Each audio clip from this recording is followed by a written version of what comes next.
It's the Bulls Podcast, episode 24. Hey, Chicago Bulls fans.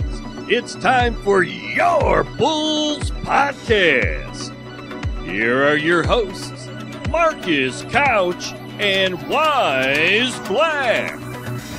Welcome to the Bulls Podcast, coming to you from bullspodcast.com. It's where we bring you the latest news, reviews, rants, rumors, and opinions on the players, coaches, and front office of the Chicago Bulls. My name is Marcus Couch, and with me is my co-host, Mr. Wise Black. Yo, what's up? What's good with all my Bull lifers out there, man? I hope you all are staying warm out here. All of you Chicagoans, we're dealing with some skin-burning cold wind chill this week. And, man, I'll tell you, it's no fun. So hopefully you're listening to this somewhere that's nice and cozy. We plan to deliver a fantastic show today, so I hope you enjoy. Let's do it. Oh, yeah, this one we brought the heat. We are joined once again by friend of the show, Mr. Kenyatta Wright. He is a columnist for Hypefresh.co and administrator of one of my favorite Bulls groups on Facebook called Bullseye. What's going on, K-Dub? I appreciate you bringing me on. Big win for us tonight, Bulls fans. We're going to try to bring you the best show possible. I'm highly appreciative that they can bring you back on the show. Let's get this done. All right. We got a lot in store this episode, including post-game analysis for the Bulls versus Heat. Anthony Davis wants out of New Orleans, but doesn't look like he wants to come home. We got a 2019 draft rookie preview to see who each one of us likes that's not named Zion, and a look ahead to the upcoming games this week. Come tank with us. We'll be right back after this quick timeout. Bulls fans, remember to follow the show on social media at Bulls Podcast and at bullspodcast.com. Okay, we're back, and we got some post-game analysis for the Bulls versus Miami Heat. Zach LaVine joins the ranks of the injured, sitting out the game with a mild ankle sprain, but it didn't matter. The Bulls won 105-89, brought on by Bobby Portis, who was on fire in the fourth quarter. He ended up having 26 points in the game. Jabari Parker, even though he had a good streak this last week, he didn't even take his first shot attempt until the fourth quarter. But so, Kenyatta, what do you think, man? What was your reaction of this game? It blew my mind. It was like a really very much complete game. It was a highly it was just a lot of balance. We had so many players in double figures. We had Selden with 17 points. We had Bobby with 26, exploding for 22 in the second half. And then, then we had some other guys, some newcomers. Number 44, I forgot his name. Samson. Yeah, he had about 5 points in 12 minutes. So it was a very, very complete game. I would just say this: if there was a style how I wanted us to play all season, this was the style how I wanted us to play all season. I would have rather us to have more movement, players moving around more. But the ball got to where it needed to be, right to the open men. We really shared the ball tonight. But what I really liked is the defense. We forced a lot of turnovers. And we ran and completed the fast breaks. So this was a very, very much complete game. Obviously, the Bulls didn't like that beatdown we got in the United Center the other day from the Miami Heat, and we turned the favor in their building. I just hope number 3 was on the court while we gave him that beatdown. But yeah, D Wade, of course. Man, you know what? I'm just gonna say it. They look like a team when Zach LaVine isn't playing. Now, don't get me wrong. I know Zach is the best scorer on the team, and there are times when everyone should move and let him ISO, but the numbers don't lie. All 5 of the Bulls starters scored in only 4 or 5 minutes inside the first quarter. That's nothing but ball movement. And defense, rotation was crisp. Guys weren't allowing hardly any open shots. They could have rebounded better in certain points of the game, but they were scrappy out there, and they didn't allow easy second chance points. If I had to knock anything the Bulls do on most nights, it would be how they tend to forget what makes them successful, which is sharing the ball. And I know it's easy to go here, but you can attribute a night like tonight to Zach not being out there hoisting up bad shots. Like, something, Weiss? Yeah. You said something. I'm sorry to interrupt, but you said something. I watched the show with you guys. I think it was episode 19, and you said something that stuck in my mind. You said that Zach LaVine puts the butts in the seats, but Markkanen plays a more complete game. And I think tonight we saw that like Lauri Markkanen can dominate within the flow of the offense, just the way that he scores. I mean, the first bucket that he scored with 9 minutes in the first quarter, when he scored that bucket over Whiteside, where he just hoisted, jumped right over him and just laid the ball up with two hands right over him, over the top of him. He just scores so effortlessly, and he does it in the flow of the offense. I feel like Zach LaVine is just another Jimmy Butler, where he takes a lot of possessions from the team where the ball has to go here, and he just isolates and takes the shot. I don't know why we have this constant problem in Chicago where we have these players that come along every so often where they know how to isolate, but they don't know how to get their numbers within the flow of the offense. And I think that's why we see the Bulls flourish every time a player like Zach LaVine sits out, because the team gets to share the ball. Highly unselfish game tonight. Unlike Portis. Unlike Jimmy, though. Unlike Jimmy, LaVine is soft. Yes, he is. He is. He's soft, man. If anybody went nose to nose in a fight or something like that, LaVine would be the first one I'd take out, man, because he seems like such a puss, doesn't he? I would never do that to Jimmy, because Jimmy come back at you. But I don't know, man. He cries a lot. Yeah, I definitely didn't like that move that Zach had pulled when he was talking about he was going to fine players if they went to that practice. And I think he was even the one that started that whole thing about don't go to the practice when Jim Boylan first came over. Yeah, he definitely seems like a bit of a soft cat. But, man, and, like, even more on tonight, like, this Miami team isn't a bad team, y'all. Like, and the Bulls look like they were better than them tonight, because they were out there making the simple basketball plays. Not to mention they fed the hot hand in Bobby Portis during that fourth quarter like they were supposed to. There was no, okay, I'm going to let you get 3 or 4 shots in a row because you're hot, but then it's my turn. No, they legit let it be the Bobby Portis show. Now, I'm not saying like all this to say that they don't need Zach LaVine, but somebody obviously needs to tweak their game. I hear you. It's pretty interesting to say the least. So let's go down some of the guys in terms of the game. So Wayne Selden had 20 points on 6 of 10 field goal shooting. He was 4 of 6 from 3-point range, and had 2 rebounds, 8 assists. So, man, Wayne Selden, what a nice pickup in exchange for Justin Holiday, huh? That's a pretty good one. Robin Lopez also had a decent game with 14 points. 13 points. Lowry poured in 14.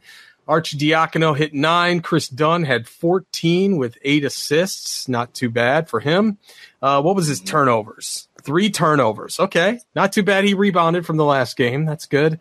Shaq Harrison just down to 4 points. But again, the big story of the game is Bobby Portis with 26 points on 10 of 17 and 2 out of 3 from 3-point range. So he came out of nowhere with that explosion. And I'm going back to the podcast that we had the last time I was on, episode 15, where y'all was saying he was a bench player.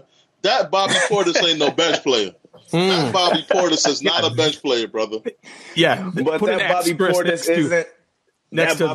isn't consistent enough, though. Like, we don't see this Bobby Portis every night. If we did, came out of nowhere with that, Wise. Yeah, he did. He definitely did. I wish that we could see more of it. Yeah, I'd like to see 26 a game, Bobby Portis. He's somewhere an agent got in his ear and said to him, "Boy, you better turn it on. You're giving up millions here." So yeah. Well, you look at it from the aspect that I don't even know if we should even keep Zach LaVine now, based on we just established that he affects the team chemistry, and then him organizing that protest, that just rubbed me the wrong way. Him crying the way he has been crying, him complaining to the media about Jim Boylan, He just rubbing me the wrong way. He's coming off to me as a complainer, man. You know what I'm saying? And I just want more guys like Bobby that's just willing to not make excuses and go out there and just get it done, man. Especially considering Zach was like, yeah, man, all the work I put in this summer. Yeah, well, when Boylan says get down and do push-ups, I guess what happened to all your work? What happened to all your work, bro? Right. And I said something about that in my Bullseye group. I said, yo, we have a lot of videos of Zach LaVine shooting the ball, doing all these shooting drills. I ain't never seen no video of him in the gym. Defensive drills. Yeah, the only one I ever saw was he was outside of his house doing some kind of a bungee bar stretchy thingy with a drone around him, talking about how much he worked in the offseason. Now, hey, man, granted, the guy's coming off an ACL. So, that's the hardest thing in the world to come back from, other than, like a torn Achilles or something like that. Right. But, hey, man, Bobby Portis setting the new standard here. And let me just tell you guys, like, I had the same injury with the same knee as D-Rose, the same knee, left knee. When I was in college, my first year, I got redshirted, and I had the same injury. So I know what it's like, and, it's not a fun injury. It took me 6 months, but, it's a really tough injury, man. It really is. Yeah. Man. Well, all in all, it was a good game. I mean, I really feel good about this particular one. I hope we don't have a string of these because, it's going to hurt our draft chances. But all in all, pretty good game. It was a nice development game. Definitely. Yep. That probably was the Bulls' best game this year. One of them, definitely. Yeah, with so many guys out, with Wendell Carter out, with Hutch out, with LaVine out, Denzel Valentine obviously still out. That was a good one. So I really enjoyed it. So let's take a quick break, and we're going to come back with more action right here on the Bulls Podcast. Hey, most of you guys are getting the show on Apple Podcasts, also known as iTunes. But if you don't have the Bulls Podcast on your sub list yet, just go to bullspodcast.com/Apple, and it will forward you right to our iTunes listing. If you are subscribed, we would appreciate a review since it does help out with the ratings. You can give us a 5-star, 4-star, or even 1-star. But hey, man, be honest. Tell us what you like, what you don't like about the show, and help bring new listeners to the Bulls Podcast. Again, that link is bullspodcast.com/Apple to get the show on iTunes. Okay, guys, it is episode number 24, the Lowry Marketing edition, honoring his number 24. So, Wise and Kenyatta, tell me how many other number 24s you can remember playing for the Bulls. Well, Tyrus Thomas is one of them. You got it. That's one. Nice. I'll let Wise take the other ones. Yeah, you got me.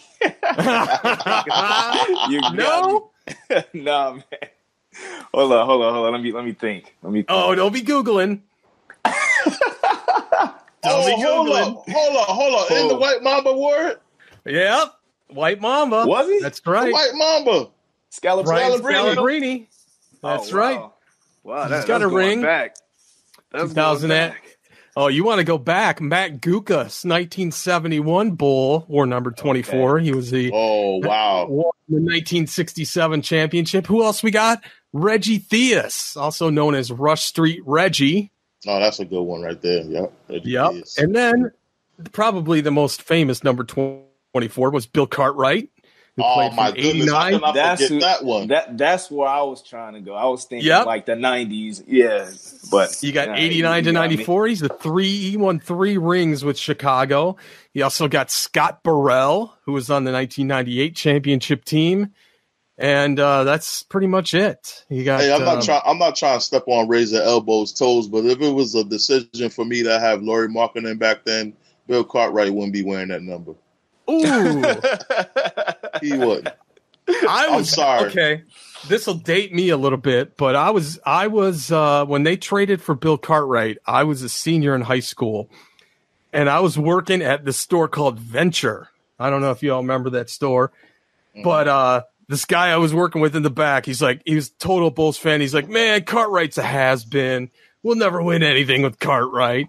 We ended up winning 3 championships with the guy. And yeah, Razor Elbows was right, man. He clocked so many people with those elbows. I mean, I don't know how many guys' eyes got cut. Did you hear that story that he did you hear that story with him and Michael Jordan? Where he threatened Michael Jordan and said he'll break his legs if Michael Jordan talks to him like that again. Because he was scolding him in a practice. Bill could do it too, I bet. Yeah, he threatened him. Well, that's the only guy I know of that made Michael back down.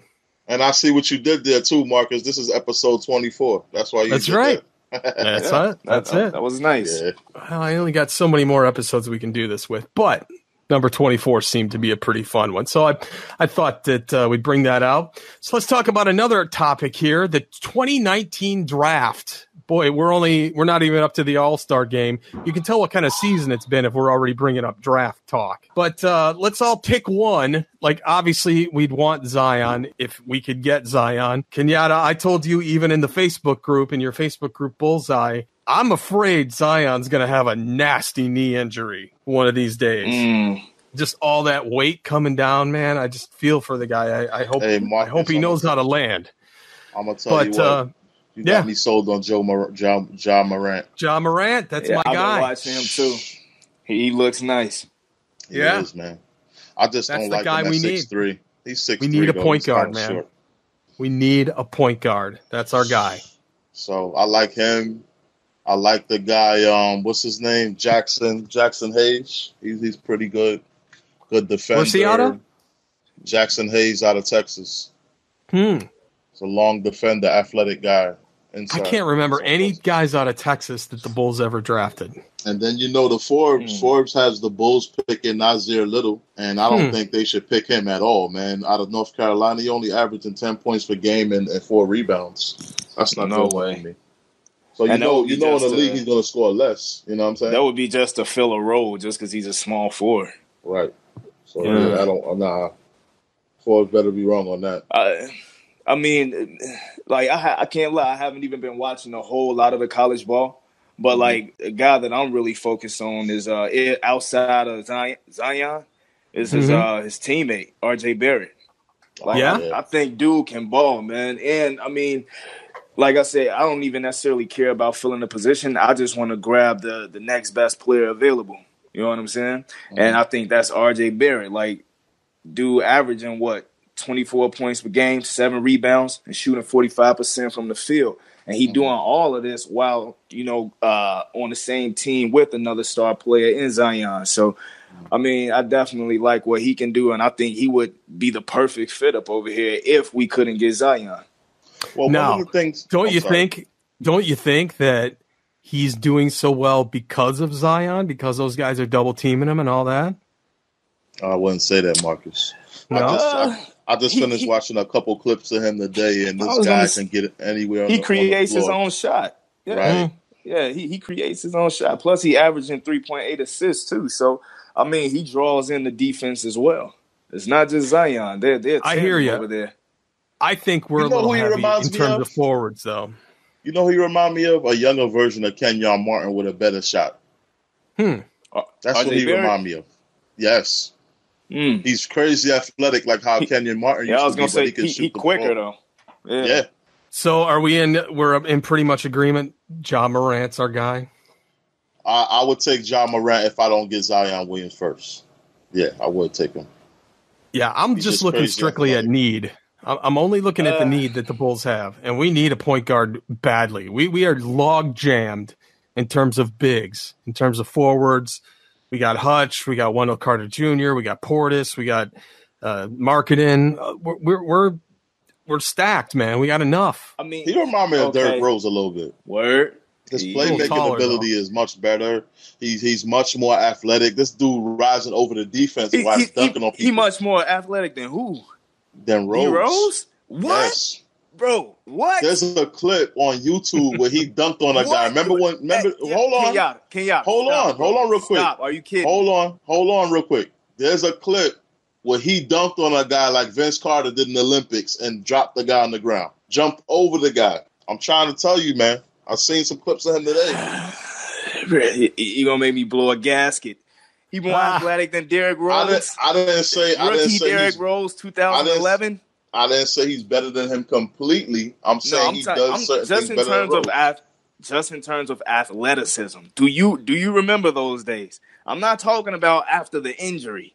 I'm talking about before he was injured, 2009 to 2011, Derrick Rose. That dude, like he's the most athletic point guard in the NBA in NBA history. I'm not trying to hear Russell Westbrook, none of that. Like when D Rose was in his prime, that dude was a lightning bolt. Like that, no one could stop him off the dribble. Like I get what you said, Ja Morant. Now, in terms of vertical leap, then yeah, I'll give you that. But like, that's all I'm talking about. That's all I'm talking about is vertical leap. Because listen, I remember some games where Derrick Rose couldn't get over Dwight Howard to dunk on him. I remember those games, and he kept having problems where Dwight Howard was fouling him too hard because he was jumping into the guy instead of jumping over him to dunk on him. I remember those games. This guy, Morant, will rise over Dwight Howard and put his balls on his neck and dunk on him. I'm telling you, if you go on YouTube and look at some videos, this guy is a problem, man. I'm telling you. Yeah, I got to watch more of him.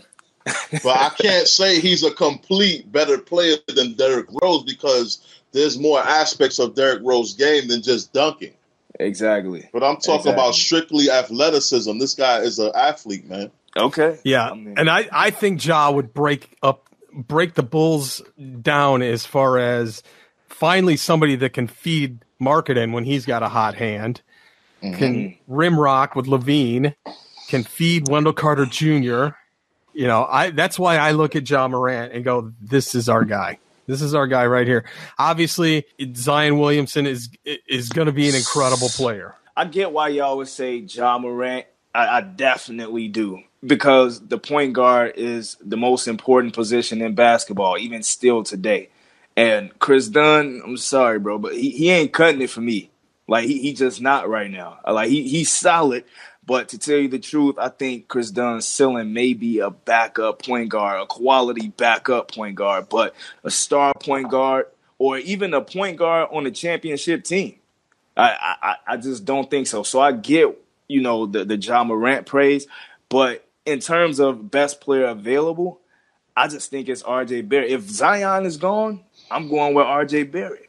Hey, listen, man, before I came on this show today, I spent like hours putting together 2 articles. One of them was about Lonzo Ball possibly coming to the Chicago Bulls. I saw that. I would give up Dunn for Lonzo Ball straight up.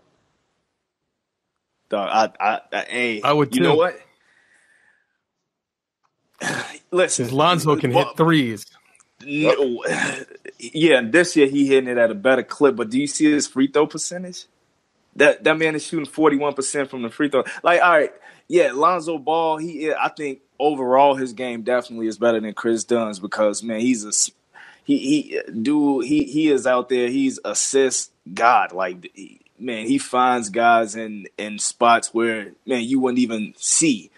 Plus he's a big guard. He can rebound with the best of the other guards in the NBA. He's a great defender out there as well. So, I mean, I would have to think about that. But just because Chris Dunn, he's not necessarily a slouch. But if I guess I would go with Lonzo Ball just because I'm ready to see something different. You know what I'm saying? Like I think I'm ready to see something new on this Bulls team. I would say said, Chris Dunn ain't cutting it. My caveat to that is you got to keep LeVar out of the stadium because I can't stand that asshole. He's chilled out, though. You haven't heard from him.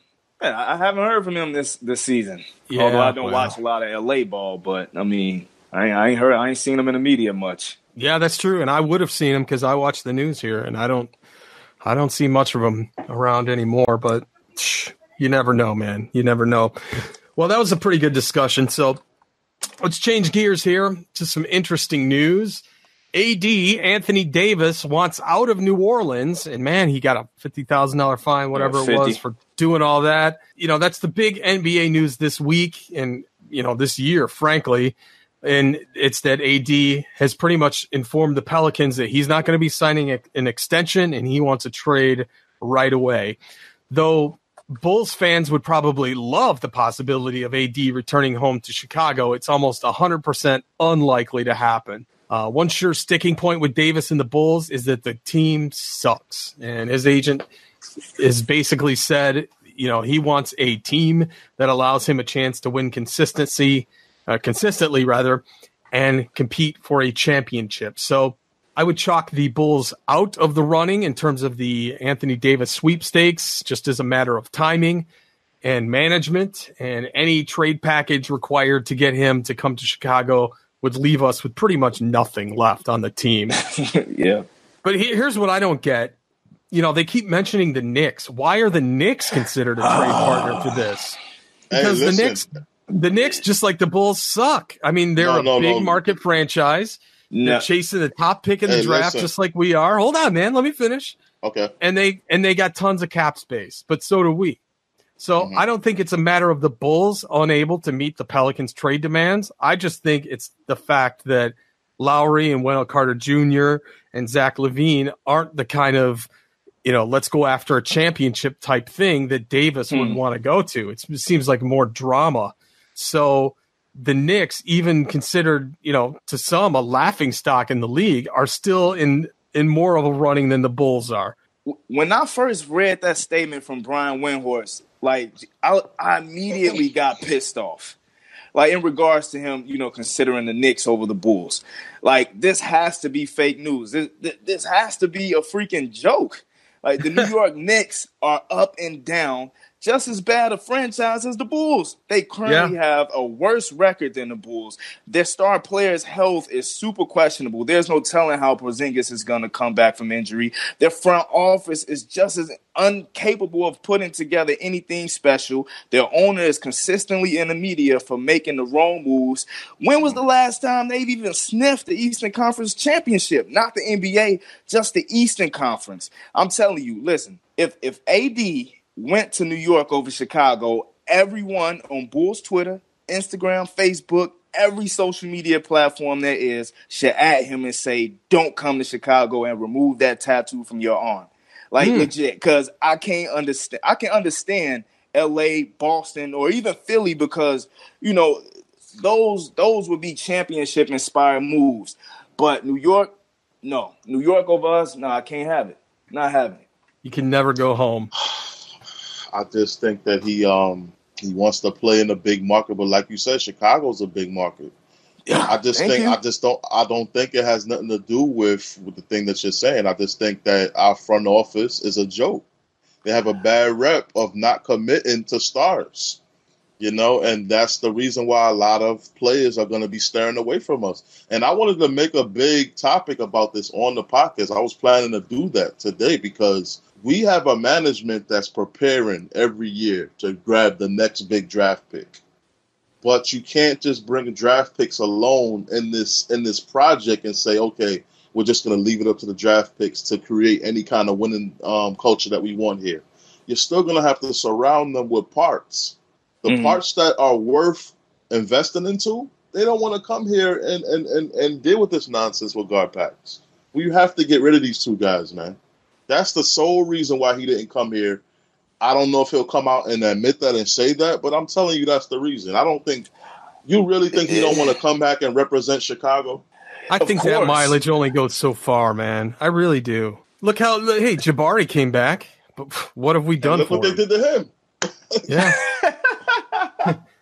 Look what they're doing to him. Yeah, even though Jabari deserves it, but you know what I'm saying? It's still bad. It's bad. It looks bad on us. You know what? You make a super great point when you said that the Bulls never commit.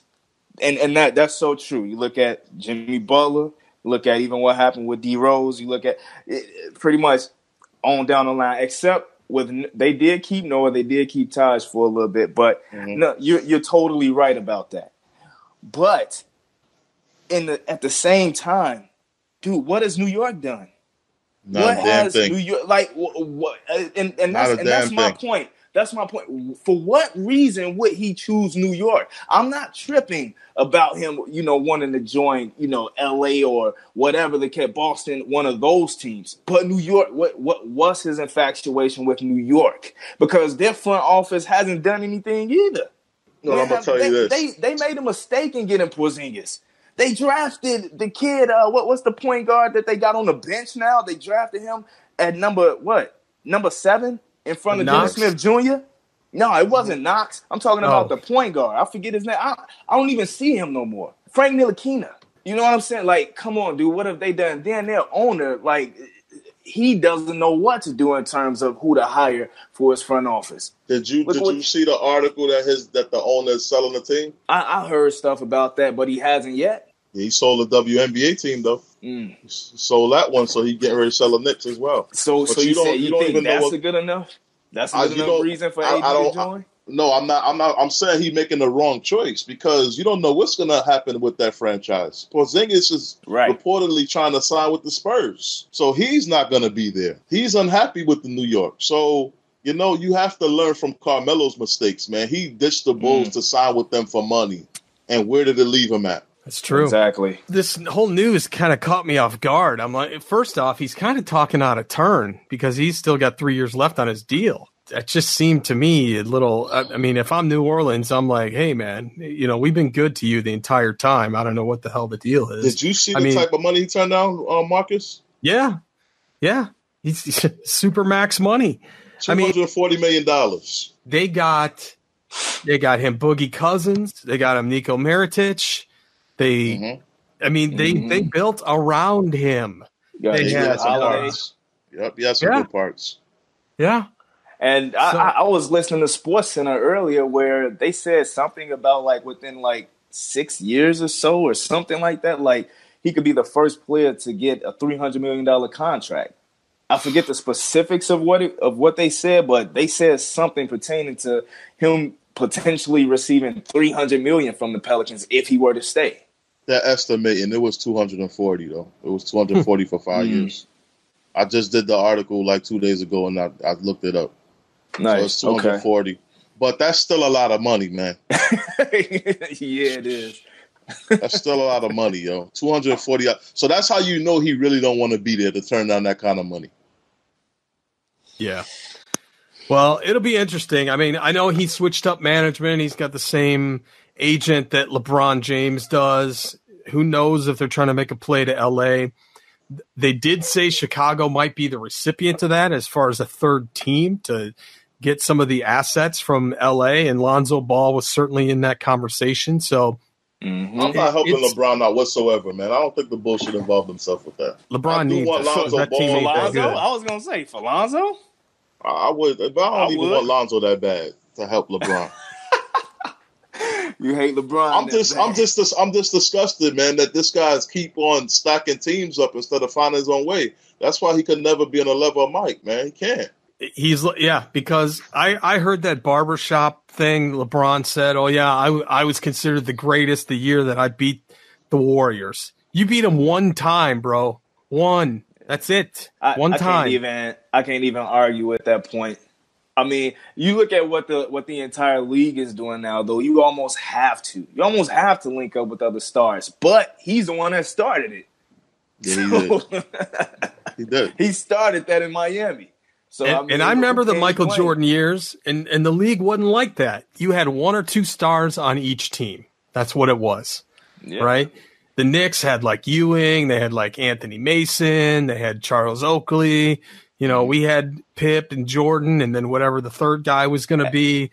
Utah had a couple guys. LA had a couple guys. Every team had a star, basically. Yeah, exactly. But now it's just, you know, you look at up and down the league, you just find a couple guys who used to be good on a different team, and now they're just kind of dwindling on their way down. Or if they're decent, they're all ganging up with a bunch of other guys. It's just, let me tell you, the parity sucks. Well, there's two teams I'm proud of this year because they went their own route and they didn't go that route of just adding stars. Bucks? Denver Nuggets and the Brooklyn Nets. Ooh, yeah. Yeah, the Nets definitely. They're balling this year. You definitely gotta give them props. I've been watching the Nets for 3 years now, and those guys just have a style where they go out there and they're a no-nonsense team that just go out there and play hard. And they don't win every game, but they make these teams work for those wins. Yeah, especially looking what they've come back from, you know, with that whole with that deal when KG and Paul Pierce and all those guys, You know, and how Boston just fleeced them. They definitely have redeemed themselves to this point. They tried to do it, Weiss. They tried to do that, stacking up, but they said, nope, it didn't work. Let's go the other route. Yeah. They're legit from the ground up, so you got to tip your hat to them. All right, well, that's a really good, lively discussion, and I'm sure that we're going to have a lot more to talk about Anthony Davis as the weeks and months roll on during the season. We're going to take a quick break and come back with some predictions for the games coming up this week. Hey, everybody, remember, we are a new show, and we do need your support in social media. We made it really simple to find us with some special redirect links. You can find us at Bulls Podcast on Twitter, on YouTube, on Instagram, and go to bullspodcast.com/Facebook to get tied into our Facebook group. And if you'd like to subscribe to the show, we are on Apple Podcasts at bullspodcast.com/Apple, on Stitcher, bullspodcast.com/Stitcher, and on Spotify at bullspodcast.com/Spotify. All right, we're back, and we got 2 games in the next 7 days coming out. We got Saturday, February 2nd, the Bulls at Charlotte, and we are going to get to see AD coming to Chicago. Wednesday, February 6th, the Bulls take on the New Orleans Pelicans, which may be the first Bobby Portis-Nico Mirotic matchup that we get to see. That would be something. So what's your predictions, guys, for these 2 games? I predict the Hornets going to smoke us, especially if we going up to Charlotte, because those guys just play dynamite in that building. Kemba Walker just been playing on another level this year. They're just dynamite in their building, man. They're one of those teams that they just play like a totally different team. They're the New Orleans Saints of the NBA. When they play in their building, it's different. Yeah, sure. Yeah. I really like what Kemba's doing over there. You're exactly right, man. Kemba's having himself a career year. Like, it seems like this dude only gets better as time goes on, you know. And pretty much every time that Kemba plays us, he drops like 40 or 50 points. So I mean, but at the same time, the way that the Bulls look tonight, if they can garner that type of effort again in Charlotte, they may be able to do something. They may be able to cause them some problems, you know? So, I mean, because they look like a very, very complete team tonight. If we see this Bulls team that we seen tonight, you're right, it might be different. Yeah, exactly. Zach ain't out there. You're excited, man. If they kick ass out there and Zach's not playing, I don't know what to say about that, man. It's gonna so you're going to be on board then, Marcus? Yeah. Huh. Yeah, he's right. Yeah. All right, so how we think New Orleans is going to fare against our beloved Chicago Bulls? Is AD back? They've been sitting him out. Yeah, I was about to say, he's been sitting out. I think he may even sit out this next game. If AD is playing, I think that we may take a L, especially with the help of, Drew Holiday, Mirotic. He's playing very, very decently. I think that they could probably beat us. Without Anthony Davis, I don't know. I think the Bulls could probably give him some go. Wayne Selden is looking super good out there. He's looked pretty good these past 2 games. He's definitely contributing in that starting lineup. If the Bulls are clicking like how they were tonight, they may give them some go. Did you see the other night they beat down the Rockets? Okafor had 27 and 13, 8 for 12. Yeah. I did see that. He came out of nowhere with that. Man, listen, even without Davis, they still might beat us. Yeah. The Rockets. Let's talk about that team. The Rockets, what a joke. Talking about building up a team. Mm-hmm. My God, those guys are doing terribly right now. Yeah. It seems like they just got no soul left in them anymore. I mean, Harden's killing it, but man, that team just has no confluence to it at all. Except when they play the Warriors. Well, because I've been watching them all year, and they played to another level when they play the Warriors. It's just something like when they play the Warriors, they're like, all right, we have to play for real now. Before we close it all out, I want to say one thing here. Who are you guys looking at right now as being like some of the favorites in the East and West coming down to the wire? The Bucks. Yeah. I see the Bucks being the Bucks in Toronto in the East. Yeah. And you don't put Philly in there? You're not putting Philly in that mix? Not over those two. I got to see how the Bucks look in the second half. This may be, just lightning in the bottle. Just with how all of those guys are playing collectively, not just Giannis. Of course, Giannis is going to do his thing, but Chris Middleton, Michael Brogdon, Brook Lopez, he's balling over there. Like, they look like a really nice team right now. Budenholzer, definitely, he has that team clicking. So like I said, it depends on how they look in the second half. But for right now, I'm going with the Bucks in Toronto for the East. Huh. Did you guys catch this thing yesterday? Jimmy Butler going over to Embiid and every player does these weird hand things. Harden's got to mix it up and all the rest of it. Jimmy went over to Embiid yesterday on the sidelines and acted like he pulled a joint from his hand. Yeah. It did a little puff give. I didn't watch the video, but I read an article where it said he did that. God, man. Yeah, Jimmy, he a problem. All right, so West, who do you think is going to do it in the West? I got the Rockets. No matter what you say right now, in the playoffs, I got Rockets. I got to be there. Yep, the Rockets, man. And let me tell you why. A big reason why I'm picking the Rockets. James Harden, man. That's all that needs to be said. That guy is playing at another level. He's going to in the playoffs. Yes, they added Fareed to their team. Chris Paul's going to be back. They're going to be a healthier team once the playoffs comes around. The Rockets got to be there. You have to have the Warriors there. You have to have the Denver Nuggets there. The Denver Nuggets is going to be there. That's who I was going with, the Warriors and the Denver Nuggets maybe. And the Denver Nuggets are my dark horse. But the Rockets, but if I had to, shrinks every year in the playoffs. If I had to come down to two teams, though, Wise, the Warriors and the Nuggets. The Warriors and the Nuggets. If it's only two teams you're coming down to. That's what you said, right, Marcus? Two teams? Yeah. Yep. Nuggets and Nuggets. Who do we see as kind of the front runner? It doesn't have to be two. The conversation we're not having in the West is Minnesota. Isn't that funny how the beginning of the season changed till now, only halfway through? Well, come on.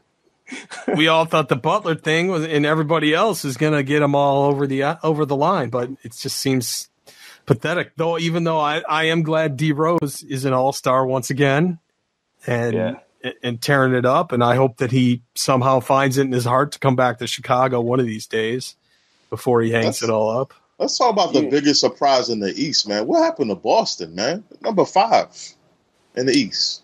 They're going to be all right. I really think they're going to be all right come playoff time.